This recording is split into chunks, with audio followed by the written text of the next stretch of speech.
একটা হচ্ছে গোপ্য সাধনার কথা রূপক আকারে প্রকাশ করা, আর দ্বিতীয় হচ্ছে সমাজের যেগুলো অবক্ষয় সেগুলোর বিপক্ষে কলম ধরা।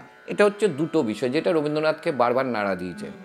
তিনি কিন্তু কখনো ওদের গোপ্য সাধনার কথা বলছেন না, তিনি বারবার বলছেন তাদের যে সমাজকে যে বারবার অ্যালার্ট করছেন সেইটাকে বারবার উনি ধরছেন।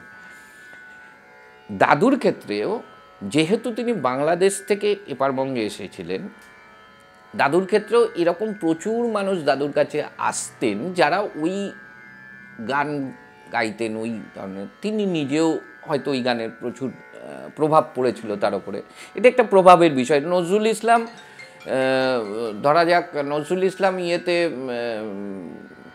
লেটো গান গাইতেন, তিনি এখানে বসে যখন লেটো গান লিখছেন তখন আধুনিকতার ছোঁয়া তার লেখায় আসছে।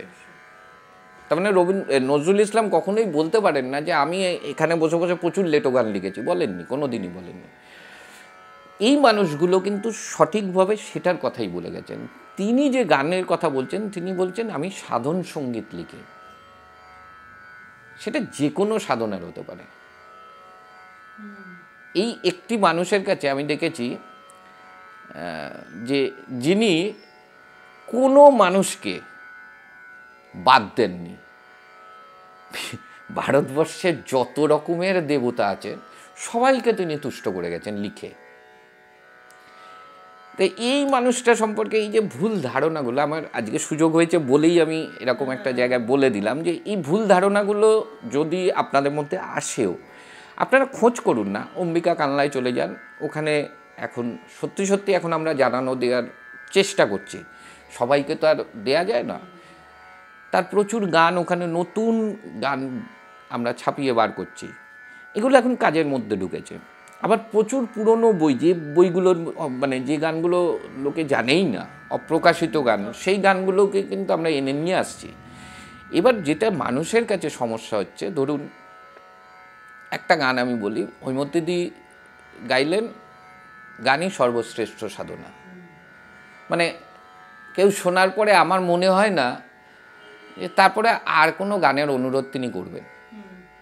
হৈমন্তীদিও চেষ্টা করেন, একদম হয়তো অনুষ্ঠানের শেষে গিয়ে ওই গানটি গিয়ে উঠে চলে যান এবং অঝরে কাঁদেন, আমি দেখেছি। এবার এই গানটা হৈমন্তীদির গলায় যে রাগে বা যেভাবে প্রকাশ হচ্ছে, এখন একজন সাধারণ যিনি আমার মতন গায়ক, তার পক্ষে তো ওইটা আনা সম্ভব নয়।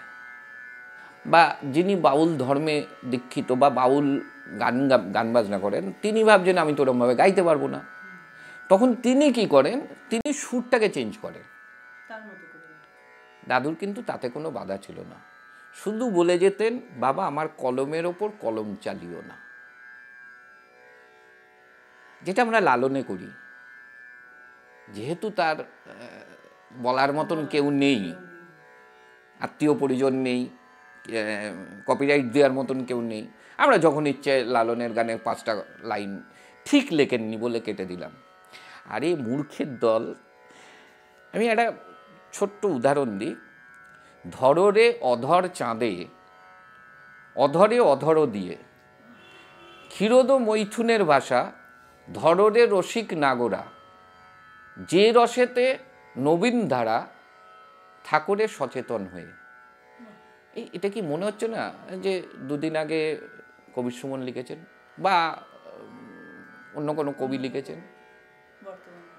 350 বছর, 200 বছর, 250 বছর আগে লালন লিখে দিয়ে গেছেন। তো তিনি কি করে, আমরা তার গানের কথা কি করে উড়িয়ে দিই? আমরা বেমালুম কাগজ মানে কলম চালিয়ে দিচ্ছি। কত ভুল, আমরা কত মূর্খ যে আমরা ওই জায়গাটাতে পৌঁছতেই পারি না।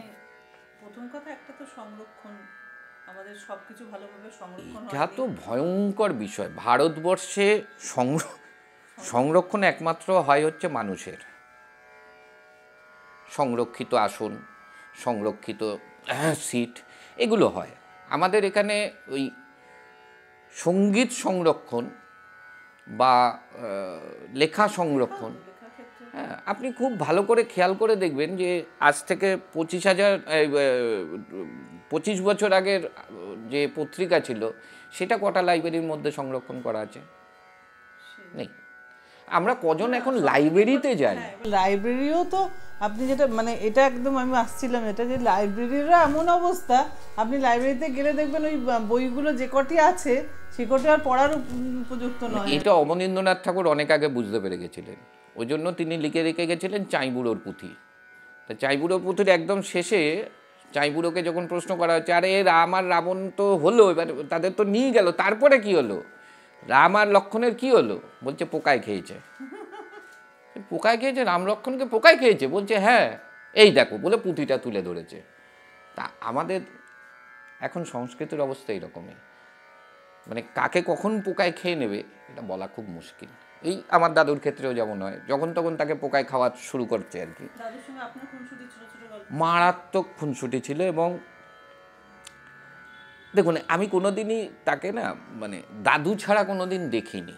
আমাদের যত দাদুর একদম রক্তের যারা রয়েছেন তারাও আমাকে ওইভাবেই দেখতেন, আমিও তাদের ওইভাবেই দেখতাম। ওই মেজদা, বড়দা, শেষদা, ছোট, এই হিসাবেই আমাদের মধ্যে চলতো। ছোটোখাটো যেরকম মানে একবার খুব দাদুর নিয়ম ছিল যে তুমি আসবে আমার ইচ্ছায়, যাবে আমার ইচ্ছায়। তুমি ভেবো না তোমার হঠাৎ ইচ্ছে হলো তুমি আমার এখানে চলে আসবে, আসতে পারবে না। আমার যদি টান না আসে তুমি আসতে পারবে না। তা আমি একদিন ওরকম চলে গেছি, গিয়ে হঠাৎ খুব খারাপ লেগেছে, কিছু একটা বিষয়ে আমার কোনো খারাপ লেগেছে। তা আমি দাদুকে না জানিয়ে, তখন শান্তিপুর হয়ে তাড়াতাড়ি যাতায়াত করা ছিল, আমি দাদুকে না জানিয়ে ঘাটে চলে গেছি নৌকোর। বৈশাখ মাস, না সরি জ্যৈষ্ঠ মাস। নৌকো উঠে পড়েছি, ওপারে চলে যাব, ওখান থেকে আবার কিছু একটা ধরে শান্তিপুর স্টেশন, ওখান থেকে ট্রেন ধরে বাড়ি। দাদুকে কিন্তু না বলে বেরিয়ে গেছে। যারা তখনকার চেনা তারা বলছে যে জাস্ট আমি বেরিয়ে নৌকোয় উঠেছি, তারপর থেকে দাদু শুরু হয়েছে, ছোটো বাবা কোথায় গেল, আমার ছোটো নাতি কোথায় গেল, বাবা মৃগ কোথায় গেল, বাবা মৃগনাভি কোথায় গেল, বাবা মৃগনাভি, সবাইকে এবার জিজ্ঞেস করছে। কেউ তো বলতে পারছে না, কারণ আমি বেশিরভাগ সময় ওপরে ছাদে গাছে করে বেড়াতাম না। বলতে বলতেই দাদুর একটা সোনার লাঠি বলে একটা বিষয় আছে, সেটিকে নিয়ে সোজা গঙ্গার পাড়ে। আর আমি গঙ্গায় কি দেখছি, আমি যথারীতি নৌকোটি ছেড়েছে, হঠাৎ দেখলাম একটা কালো মেঘ, বিভৎস কালো একটি মেঘ, এবং একটি গঙ্গার মধ্যে হয়, আপনি জানেন ব্যান্ডেল যেহেতু, ওই দয়ের মধ্যে মোটামুটি নৌকোটা ঢুকে গেছে। এবার নৌকোটা এরকম করে ঘুরছে। এবার অবস্থাটা ভাবুন, আমার ওখানে ঘোরার থেকে আমি দেখতে পাচ্ছি পাড়েতে দাদু লাঠিটা নিয়ে এরকম করে দাঁড়িয়ে আছে। আমি হয়ে গেছে, আমার তখন ওইসব দিকে আর কোনো খেয়াল নেই, কোথায় তলিয়ে যাবো ওটা গেলেও ভালো আর কি। হ্যাঁ, কিছুক্ষণ বাদে দেখলাম এরকম করে জলটাকে এরকম করলেন, মানে গঙ্গার জলকে, ওই থেকে ঘুরে এসে নৌকো পাড়ে ভিড়ে গেল, কানটি ধরলেন, ঠাস করে একটা চর, চলো, চলে গেল। এবার আসার পরে দাদুর সেই আদর কান্না, বাবা তুমি আমায় না বলে চলে যাচ্ছিলে, বাবা কেন বাবা, আমি কি করেছি বাবা। আমরা না তখন রীতিমতো, তখন আমার মনে হচ্ছে যে আমি কতটা মিস করেছি। আজ এখন যখন আমি যাই দাদুর, এই মুহূর্তে আমি দেখাতে পারবো না, পরে দেখিয়ে দেবো, দাদুর যে সমাধিটা আছে, সমাধিটা কিন্তু দাদু নিজে শুয়ে মাপ দিয়েছিলেন। জীবন্তে মরা, দাদুর একটা শব্দ ছিল, নিজে শুয়ে, মানে যে তৈরি করছে সে কাঁদছে, দাদু কিন্তু বলছে না বাবা তুমি তোমার কাজ করো। এবং ওই ছবিটা আমার কাছে আছে, দেখাবো। উনি এরমভাবে দাঁড়িয়ে দেখছেন যে এখানে ওনার শেষ শয়ন হবে, এটা আপনি পারবো না।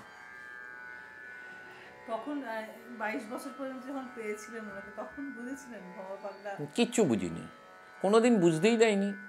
দুবার তিনবার দেখেছি, মানে জীবন্ত, মানে মৃত মানুষ ফিরে গেছেন। সুকুমার ভাই বলে আমাদের একজন ছিলেন, তার মা মারা গেছে, দাদুর কাছে খবর এসছে, দাদু বলছে না এখন মারা যেতে পারে না, অলরেডি তার দেহ বাইরে নেওয়া হয়েছে, দড়ি দিয়ে বাঁধা হয়ে গেছে, সুকুমার দাকে নিয়ে যাওয়া হয়েছে। দাদুকে বলছে দড়ি খোলো, মা এখনও মারা যায়নি, দড়ি খোলো, দড়ি খোলো। তারপরে কী যে করতেন সেটা তো আর আমরা বলতে পারবো না, ওটা সম্ভব না, আর এটা বিজ্ঞান হয়তো বিশ্বাসও করবে না। কিন্তু আমরা চাক্ষুষ দেখেছি যে সেই ভদ্রমহিলা কিন্তু তারপর দাদুর মৃত্যুর পরে মারা গেছে। আমার জ্যাঠার ক্ষেত্রেও তাই হয়েছে।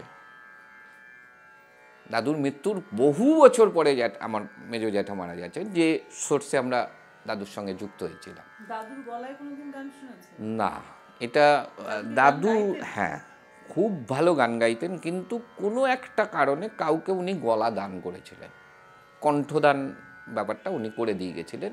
কিন্তু সেটা কে এখনো অবধি আমাদের কাছে কিন্তু পরিষ্কার নয়, যে কাকে উনি কণ্ঠটা দান করেছিলেন, এটা আমাদের কাছে এখনো পরিষ্কার নয়। দাদা এবার যেটা আসবো, যে আমরা তো ভবা পাগলা নামে চিনি, কিন্তু ওনার তো একটা অরিজিনাল নাম ছিল নিশ্চয়ই, সেটা একটু জানতে, বা পাগলা এই কথাটা, পাগলা অ্যাকচুয়ালি এর তো একটা মিনিং রয়েছে, এটা তো আমি বলতে পারবো না। মানে সরকারি মতে তার নাম হচ্ছে ভবেন্দ্র মোহন চৌধুরী, কিন্তু তার আগেও তার নাম হচ্ছে ভবেন্দ্র মোহন সাহা। এবার চৌধুরী তাদের জমিদারি সত্ত্ব। কিন্তু দাদুকে বহুবার জিজ্ঞেস করা হয়েছে যে তুমি তোমার জীবন সম্পর্কে যদি কিছু বলো, তা আমি তো আর বলতে পারবো না। উনি কি বলে দিয়ে গেছেন সেটা পড়ে শুনিয়ে দিই। কুল থেকে যদি ঠেলে ফেলে দেয় সমাজের মুকুটো দল, যারা সমাজপতি, তারা যদি আমাকে কুল থেকে ঠেলে ফেলে দেয়, আমি আনন্দ সাগরে হাবুডুবু খাবো, এই যে শীতল গঙ্গা জল। এখনো শুরু হয়নি, এটা হচ্ছে প্রথম। বুদ্ধি নাই মোটে, জ্ঞানও তেমন, বিবেচনা বড়ই কম, কালী বলে ডাকি এই মহাসুখ, ভয় করে মোরে জম। দিনের পর দিন কেটে যায়, হাসি হাসি মুখ ভরা, বুঝিবে সেজন পথের পথিক, জীবন্তে যেজন মরা। এই যে বলছিলাম জীবন্তে মরা, এইবার উনি ওনার জন্ম সম্পর্কে বলছেন। পূর্ববঙ্গের ঢাকার গর্ভে গর্বিত গ্রাম আমতা। পূর্ববঙ্গ, ঢাকা, গ্রাম হচ্ছে আমতা। সেই গ্রামে জনম মোর, পিতা গজেন্দ্র, গয়া মাতা। তাহলে গজেন্দ্র চৌধুরী হচ্ছেন পিতা, গয়া হচ্ছেন মাতা। এবার আমরা ওই যে বলি না কোন কুলে জন্মেছে কোন নিয়ে, এবার সেটা বলছে। বাঁচন মরণ এই দুই কুল, বাঁচন মরণ এই দুই কুল, সমাজ অমর ধাম, সেই সমাজের অধিকারী মুই, ভবা পাগলা মোর নাম। এই হচ্ছেন ভবা পাগলার, এইবার পাগলার বিশ্লেষণ হচ্ছেন। উনি কখনোই বলতেন না যে আমি পাগল, ভবা পাগল নয়, ভবা পাগলা, পা আগলা, মায়ের পায়ের পাগলা মানে পা আগলে রেখেছে। আর আমাদেরকে বলতেন পা আগলা, মানে নিজেকে দেখাতেন পা আগলা, যে ওটা হতে পারবে হি ইজ গেনার, নচেত লুজার।